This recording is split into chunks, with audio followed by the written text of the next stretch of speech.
favor, si pueden colocar la presentación, que no la estamos mirando. Ahora viene, ahí está. Correcto. Adelante. Muy bien, entonces comenzamos porque el ajedrez global se nos está volviendo al revés y tenemos que repensar la forma como nosotros conectamos nuestros territorios al mundo. Siguiente, por favor. Entonces la presentación, siguiente, por favor. Necesitamos que nos ayuden con velocidad, por favor. Gracias.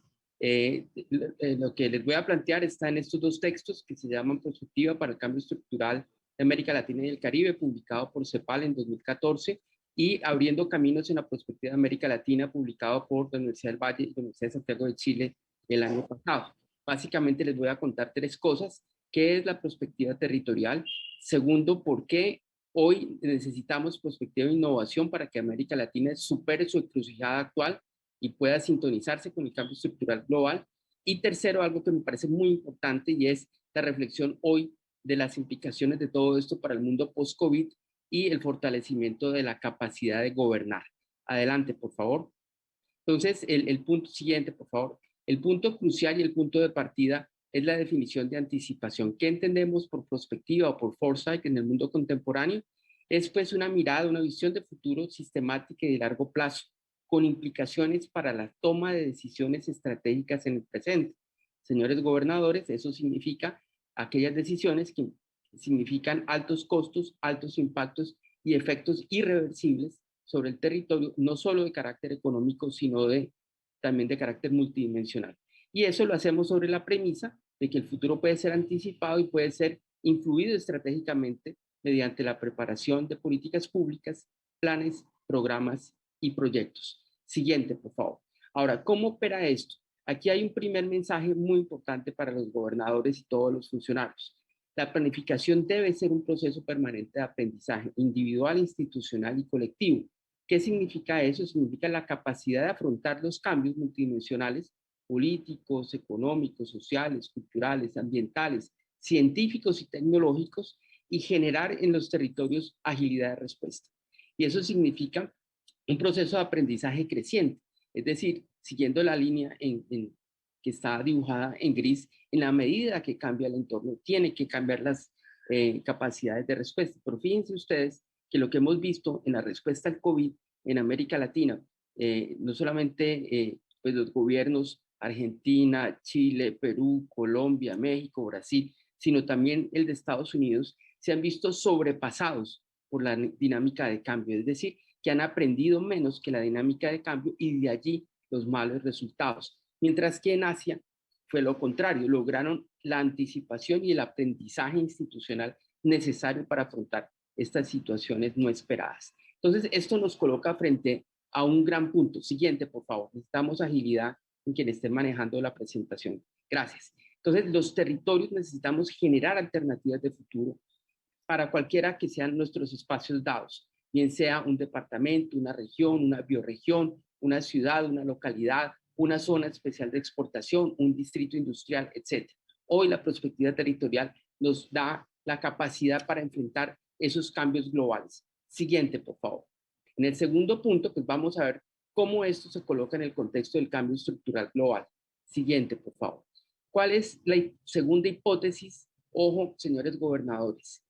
Este cambio estructural global, que es a su vez una transición de modelos de desarrollo y que ya está en curso, está lanzado hacia el horizonte 2030-2050, requiere nuevas capacidades de respuesta. Ese malestar que estamos viendo en los ciudadanos, esa inestabilidad, esa sensación de zozobra que estamos viendo, pues requiere de nosotros todos rumbos mucho más claros, nos demanda unas políticas de Estado y nos demanda unas capacidades y unos parámetros para gobernar. ¿Qué significa el cambio estructural global? Es la conjunción de 5 grandes dinámicas o esferas de cambio que, digamos, hoy el COVID apenas representa un pequeño proceso dentro de un conjunto mucho más amplio. Estamos hablando de la transformación ambiental y sostenibilidad que está detrás de la demanda de los objetivos de desarrollo sostenible y las necesidades de adecuación al cambio climático. Estamos hablando de lo que se ha sintetizado como la revolución industrial 4.0, pero que a su vez es una transformación productiva, tecnológica y educativa, una transformación geopolítica y geoestratégica que estamos viendo ante nuestros ojos con un declive de Europa, de Estados Unidos y un auge de China, de India, los países del este asiático. Estamos viendo también la transformación político-institucional de paz y seguridad, cómo estamos enfrentando nuevos desafíos de diferente índole, no solamente de seguridad y defensa, sino también de nuevas conformaciones de redes transnacionales de crimen, etcétera. Y también lo que estamos experimentando hoy como transformación sociocultural y digital, pues que en ese sentido positivo hoy nos podemos comunicar a partir de las plataformas, etcétera, pero que significa una gran demanda de adecuación de los territorios. Entonces, ¿para dónde vamos? ¿Qué requerimos nosotros en nuestros territorios? Siguiente, por favor. Entonces, lástima que no se ve bien allí, creo, pero bueno, lo que estamos diciendo es que la prospectiva, entendida como anticipación y como construcción de futuros, que es el círculo más interno, va de la mano de tres otros grandes cambios que están dándose al mismo tiempo.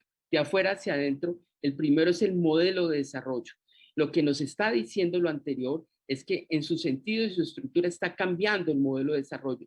Luego necesitamos un rol activo del Estado, no un rol pasivo que simplemente se limita a pitar el partido o llevar el marcador.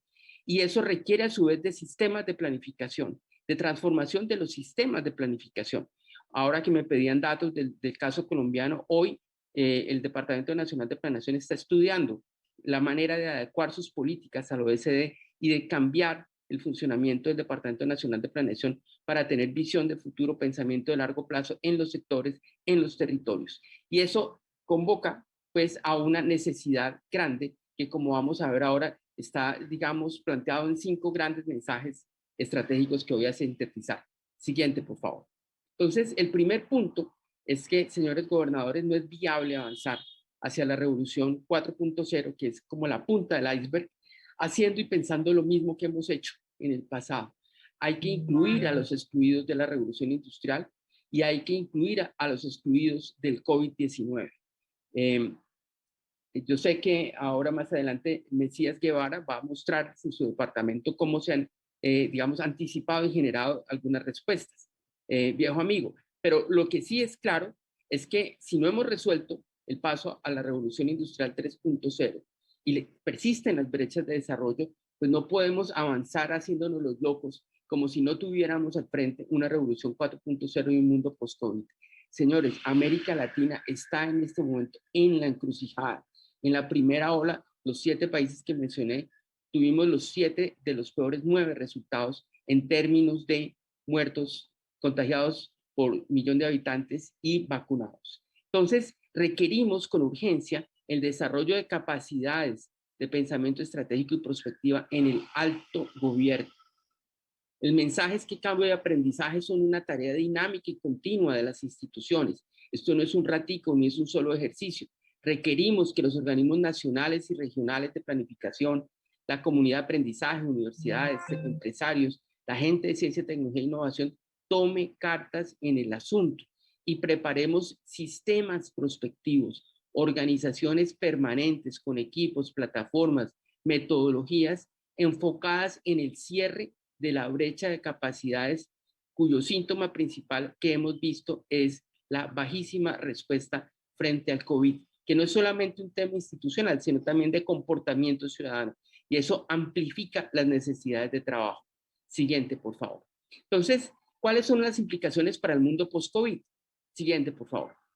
Entonces, lo primero, y yo creo que es de todo lo más importante, que gobernar como antes ya no es una opción. Los gobiernos cortoplacistas, los gobiernos que miran el futuro por el espejo retrovisor, los que se encargan de las cosas puntuales, los que se hacen los locos aplazando las oportunidades y los desafíos, no tienen espacio en el futuro. Necesitamos aprender de las crisis y generar transformaciones necesarias.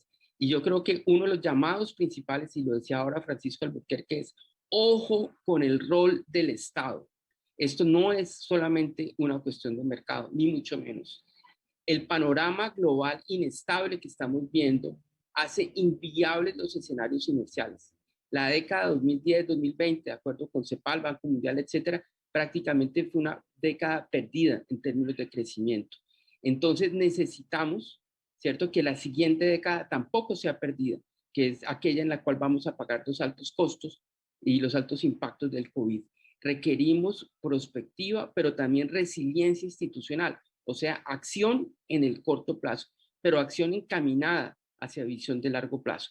Y necesitamos responsablemente atender el cierre de la brecha social, de la brecha verde, de la brecha digital, de la brecha de género, de la brecha de salud y bioseguridad que estamos viendo cómo se abre ante nuestros ojos. El gobierno Un europeo último minuto, Javier, para está terminar, por favor. afrontando estos elementos de una manera muy clara.